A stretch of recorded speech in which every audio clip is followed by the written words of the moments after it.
بسم الله الرحمن الرحيم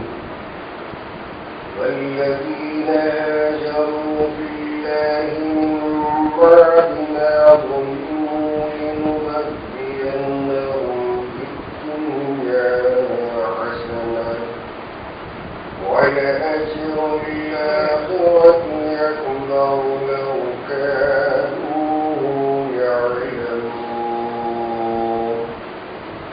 الذين صبروا وعلى ربهم يتوكلون وما أرسلنا من قبلك إلا رجالا نوحي إليهم فاسألوا أهل الذكر إن كنتم لا تعلمون صدق الله العظيم.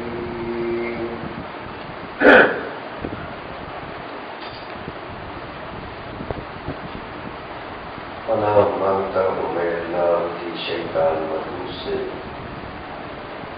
شروع اللہ کے نام سے جو بڑا ہی مہربان نہایت رحم والا. پچھلی آیتوں میں موت کے بعد حشر میں اللہ کے دربار میں قبروں سے اٹھ کر کھڑا ہونے کا اللہ تعالیٰ نے تذکرہ فرمایا.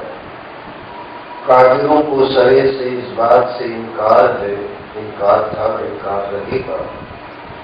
کہ قیامت برپانی ہوگی اور اللہ کے دربار میں کوئی حساب اور کتاب دینے کی ضرورت نہیں پڑے گی. اللہ نے اس کا جواب ارشاد فرمایا کہ ضرور اللہ تعالیٰ نے اپنے ذات پر قیامت برپا کرنے کی بات کو بطور وعدے کے واجب قرار دے دیا اور یہ کام ہو کر رہے گا. اور آگے کی آیتوں میں اللہ ہجرت کرنے والوں کی فضیلتوں کو بیان کرتا ہے. والذین ہاجروا فی اللہ من بعد ما ظلموا لنبوئنہم فی الدنیا حسنۃ ولأجر الآخرۃ اکبر لو کانوا یعلمون. وہ لوگ جو اللہ کے راستے میں ہجرت کرتے ہیں اور اپنے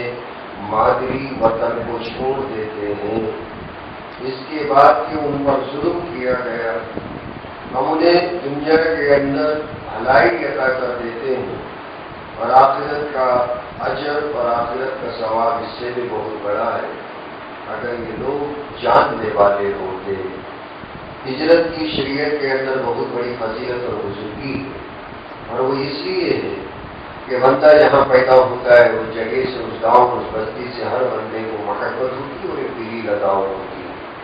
بندہ اپنے گاؤں اور بستی کو چھوڑنا نہیں چاہتا اس لیے کہ وہاں اس کے اپنے تعلقات ہوتے ہیں رشتے دار ہوتے ہیں اور وہاں اس کا اپنا بچپن ہوتا ہے اور اس کی وہاں جوانی ہوتی ہے اس کے وہاں جذبات ہوتے ہیں اور اس کے بہت سارے خیالات اس جگہ سے جڑے ہوئے ہوتے ہیں. اس لیے جہاں وہ پیدا ہوتا ہے فطری طور پر اس جگہ کی محبت دلوں کے اندر بیٹھ جاتی ہے.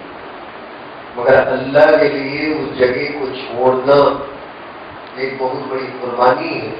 اور یہ قربانی کے تعلق سے اللہ تعالیٰ قرآن کے اندر فضیلت کو بیان فرمایا. جیسے پیسے کی قربانی دینا, اللہ کے لیے عزت کی قربانی دینا, اللہ کے لیے جان کی قربانی دینا, اسی طرح اللہ کو راضی کرنے کے لیے گاؤں اور بستی کو چھوڑنے کی قربانی دینا جسے اللہ تعالیٰ نے ہجرت کا نام دیا. کہ والذین ہاجروا فی اللہ, اللہ کے لیے جو اپنے گاؤں کو چھوڑ دیتے ہیں اور اپنے بستی کو چھوڑ دیتے ہیں کہ اس کے بعد کہ ان پر ظلم کیا گیا. اور ایسا نہیں کہ کوئی آدمی کہ یہاں سے نکل کر سعودی جاتا ہے, کویت جاتا ہے, دبئی جاتا ہے, کمانے کے لیے جاتا ہے, کوئی اس کا مطلب یہ ہجرت کرنے کے اندر شامل نہیں ہوتا. بخاری کرام نے اس پر کئی مخصوص کتابوں کے اندر بڑی بڑی کتابوں کے اندر مسائل کا تذکرہ فرمایا, بڑی تفصیلی مسائل کا ذکر فرمایا کہ جہاں بندے کو اللہ اللہ کرنے کے اندر دقت پیش آئے, جہاں کھل کر اللہ کی عبادت نہیں کی جا سکے, نماز پڑھنے میں رکاوٹیں ہوں, اذان دینے میں رکاوٹیں ہوں, مسجدیں بنانے میں رکاوٹیں ہوں, اور اسی طرح اسلام پر عمل کرنے میں، مدرسے بنانے میں رکاوٹیں ہوں، عورتیں جہاں برقع پہن کر نکلنے میں رکاوٹیں ہوں، تو جہاں کفر کا غلبہ ہو اور اسلام کو مسمار کرنے کی کوشش کی جا رہی ہو، مسلمانوں کو روک دیا جا رہا ہو اور مسلمان بولنے سے ڈر رہا ہو، ایسی جگہوں کے اوپر رہنا قطعاً مسلمان کے لیے حرام ہے۔ جیسے جان کو بچانے کے لیے بندہ اس جگہ کو چھوڑ دیتا ہے، جہاں تعاون پھیل جائے، حیضہ پھیل جائے، حدیثوں کے اندر آیا اس جگہ کے اندر نہیں جانا۔ تعاون کہتے ہیں، اور جیسے بڑا جو چھالا پڑ جاتا، چیچک جسے کہتے ہیں، چیچک جہاں پہنچ جائے، چیچک کے اندر جو بستی مبتلا ہو جائے، کہنے کا کلرا جسے کہتے ہیں، یعنی پلیگ جہاں آ جائے، جس طرح یہ وبائی امراض جسے کہتے ہیں، وائرس کے ذریعے سے جو بیماریاں پھیل جاتی ہیں، ان جگہوں کے اوپر باہر کے لوگوں کو جانے سے بھی منع کیا گیا، اور جہاں اس بستی کے اندر اس وائرس کے اندر جو لوگ مبتلا ہے، اس بستی کو چھوڑ کر باہر نکلنے سے بھی منع کیا گیا۔ ایک وجہ ہے عمر رضی اللہ تعالیٰ جب حضرت عبیدہ بن جراح رضی اللہ تعالیٰ کو چیچک کا دانہ انگلی کے اندر نکلا، بہت بڑے صحابی اور جن کو حضور صلی اللہ علیہ وسلم نے 10 صحابہ کے اندر شامل فرمایا، عبیدہ بن جراح ان عشرہ مبشرہ میں ہے جن کو حضور صلی اللہ علیہ وسلم نے اس دنیا کے اندر جنت کی خوشخبری سنائی۔ امیر الامہ عبیدہ بن الجراح فرمایا ہر ایک امت کا ایک امیر ہوتا ہے، اور میری اپنی امت کا جو امیر ہے وہ عبیدہ بن جراح رضی اللہ تعالیٰ عنہ۔ تو عبیدہ بن جراح رضی اللہ تعالیٰ عنہ بڑے ہی غریبانہ فقیرانہ زندگی گزارتے تھے، اور ان کے اوپر بھی لوگوں نے شکایت کی تھی، کمپلینٹس کیے۔ ایک لمبا طویل قصہ ہے، میں بہت پہلے آپ لوگوں کے سامنے شاید کسی موقع پر کسی بیان کے اندر یہ واقعے کو ذکر کر چکا ہوں۔ تو بہرحال حضرت عبیدہ بن جراح رضی اللہ تعالیٰ کو آخری دنوں کے اندر چیچک کا عارضہ ہو گیا، تو وہاں حضرت عمر رضی اللہ تعالیٰ پہنچ رہے تھے، تو عمر رضی اللہ تعالیٰ کے سامنے ایک ایشو پیدا ہو گیا، ایک مسئلہ پیدا ہو گیا کہ وہ جگہ جانا چاہیے یا نہیں جانا چاہیے۔ ایک صحابی نے ایک حدیث سنائی کہ حضور صلی اللہ علیہ وسلم نے فرمایا جہاں تعاون پھیل جائے، چیچک پھیل جائے یا وبائی امراض پھیل جائے، اس جگہ پر باہر کا آدمی کو بھی نہیں جانا چاہیے اور وہاں کے آدمی باہر بھی نہیں نکلنا چاہیے، کہ جس کی وجہ سے وائرس باہر نہ پھیل نہ پائے، اور باہر کا آدمی اور وہاں جاتا ہے تو اس کی وجہ سے باہر کے جانے والے کو اس وائرس کی وجہ سے بیمار ہونے کی نوبت نہ آنی پڑے۔ تو اس حدیث کو سننے کے بعد میں عمر رضی اللہ تعالیٰ نے پھر وہاں سے وہاں جانے کے بجائے کوچ کر مدینہ منورہ واپس تشریف لے آئے۔ ان حدیثوں کو سامنے رکھ کر جہاں وائرس پھیلنے کے تعلق سے بندے کو احتیاط برتنے کی تاکید کی گئی، جس جگہ بندہ بیمار پڑ جاتا ہے وہاں جانے سے منع کیا گیا، تو جان تو اس سے بڑی چیز ہوتی ہے، بیمار ہو جانا ہو سکتا ہے شفا مل جائے، اگر جہاں جان جانے کا خطرہ ہے وہاں تو بندہ نہیں رہے گا، عزت جانے کا خطرہ ہے بندہ وہاں سے نکل جائے گا، اور جہاں ایمان جانے کا خطرہ ہے سب سے پہلے تو وہاں سلام علیکم کر کے بندے کو نکلنا پڑتا ہے۔ تو اسی کا نام اللہ نے فرمایا ہجرت ہے۔ بما ظلموا شرط یہ لگا دی، ممباری ما ظلموا، شرط یہ ہے گاؤں کو چھوڑنے کا اور ہجرت کے فضائل اس وقت میں اپنے ہوں گے، اور جبکہ اس جگہ پر بندے پر ظلم کیا گیا، ایمانی نقطۂ نظر سے وہ مظلوم، کہ اس وقت میں ہجرت کرنے کا اسے ثواب ملے گا، اور ہجرت کرنے کا کوئی معمولی ثواب نہیں، اور ایسا بندہ صدیقین شہداء کے برابر درجہ پا لیتا ہے۔ صرف اللہ کے لیے اسلام کو بچانے کے خاطر اپنے بیوی اور بچوں کو لے کر بندے کا بوجھ نکل کر اپنے گھر کو چھوڑ دیتا ہے۔ کتنا بڑا گھر ہوگا، اگر خاص گھر والا ہوگا، اس کے گھر کو کون خریدے گا، اور اگر بیچ کر نکلتا ہے تو بھی جس جگہ جاتا ہے وہاں سیٹل ہونے کے اندر وہ کوئی جانتا بھی نہیں کہ اس کی زندگی بعد میں چل کر اس جگہ کے اندر کیسے گزرے۔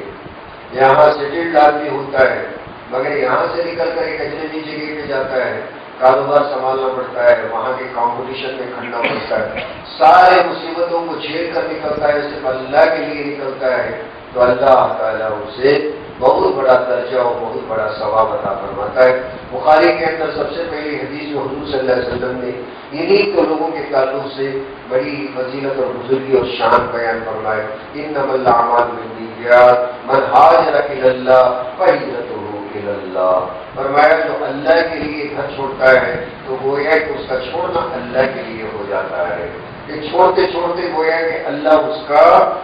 ولی بن جاتا ہے اور والی اور کفیل بن جاتا ہے۔ اتنا بڑا مرتبہ ہجرت کرنے والوں کا ہے۔ کم سے کم درجے کے اندر بخاری کرام نے یہ فرمایا کہ جہاں بندہ اپنے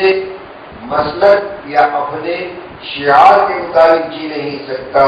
اس جگہ سے بھی نکل جانا کم سے کم درجے کے اندر مستحب قرار دیا۔ جیسے ہمارے اس ماحول کے اندر کہ ہمارے اپنے دل کو لگنے والا اگر ماحول نہیں ملتا کہ بندہ علماء کے درمیان رہنے کا ایک ذوق ہو سکتا ہے، مگر یہ فرضی نقطۂ نظر سے مگر ایسا ہجرت کرنا فرض نہیں، اسی لیے فقہاء نے مستحب فرمایا کہ جیسے کوئی آدمی یہاں سے نکل کر نارتھ انڈیا چلا جانا چاہتا ہے، کوئی بندہ یہاں سے نکل کر تمل ناڈو چلے جانا چاہتا ہے، وہاں مسلمانوں کا اچھا ماحول کہ مسلمان زیادہ تعداد میں رہتے ہیں، پروڈکشن رہے گا، کہ رمضان میں بڑا مزہ آئے گا، مسجدیں بڑی رہیں گی، نماز پڑھنے میں مزہ آئے گا، جماعت زیادہ ہوگی، چلو یہاں سے نکل کر وہاں چلے جاتے ہیں اور وہاں ایک نئی زندگی شروع کرتے ہیں اور بچوں کو ایک نئی زندگی مل جائے، اور یہاں جتنا بھی زندگی گزاریں گے وہ ماحول تو یہاں پیدا ہی نہیں ہوگا، یہ سوچ کر بھی اگر چلا جاتا ہے تو وہ گنہگار نہیں کی درجہ مستحب ہے، اس لیے کہ یہ بھی اسلام کے خاطر ہی بندہ سفر کر رہا ہے، ایک اچھے ماحول کے تعلق سے سفر کرتا ہے۔ جیسے ایک اچھے اسکول میں ہم اپنے بچوں کو داخل کرتے ہیں کہ ڈسپلن بھی ملے گا، علم بھی ملے گا، تو اسلامی ڈسپلن کے تعلق سے سفر کرنا فقہاء کے نظر میں مستحب، اور اگر کفر کے ڈر سے سفر کرتا ہے تو یہ سفر کرنا فرض عین ہے، فرض عقلین ہے، اگر نہیں کرتا ہے اور کفر میں مبتلا ہو جاتا ہے تو بہت بڑا گنہگار ہوگا۔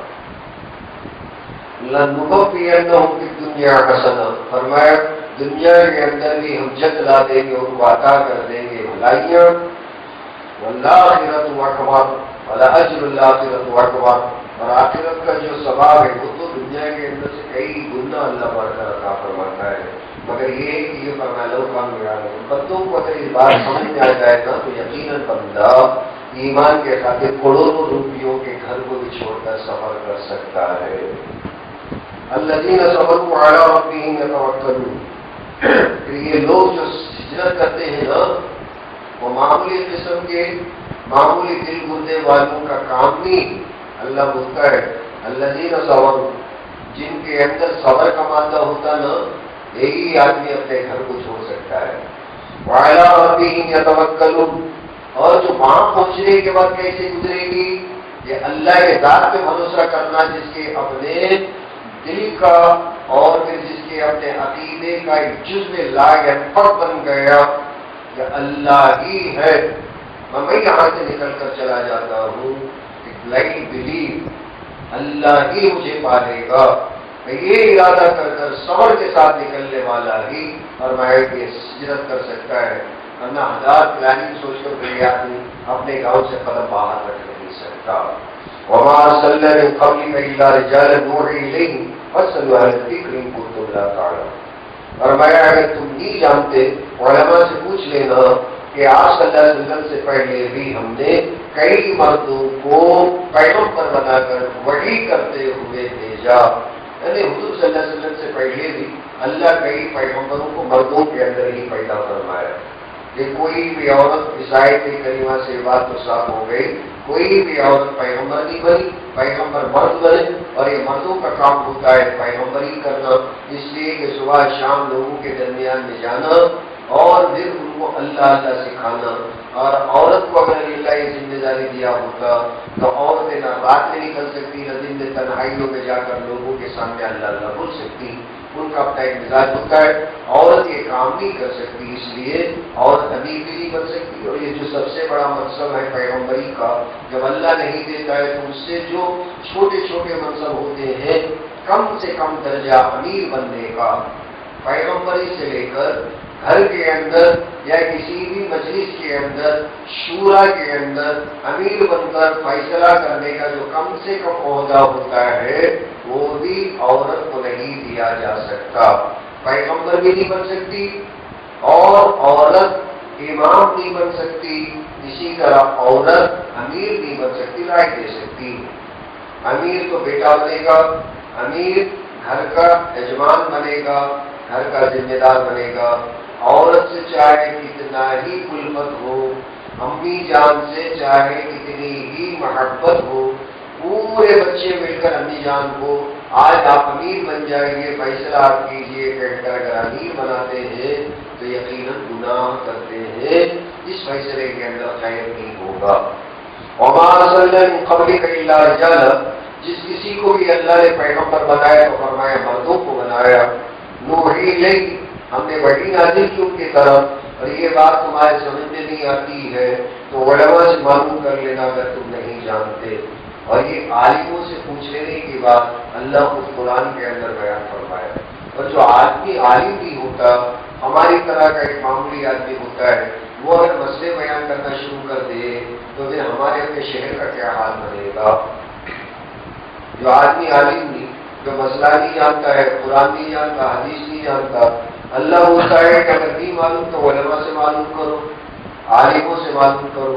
اللہ ہم لوگوں کو ڈائریکشن دیتا ہے، حکم دیتا ہے، تو جو آدمی عالم نہیں وہ مسئلہ بیان کرے، اور جو علماء نہیں ہے ان لوگوں سے اگر پوچھ تاچھ کرنا شروع کر دیں گے تو یقیناً ایمان کو بگاڑ کر رکھ دیں گے، آدمی منمانی کرے گا، اور ہر کوئی آدمی اگر مسائل بیان کرنا شروع کر دے گا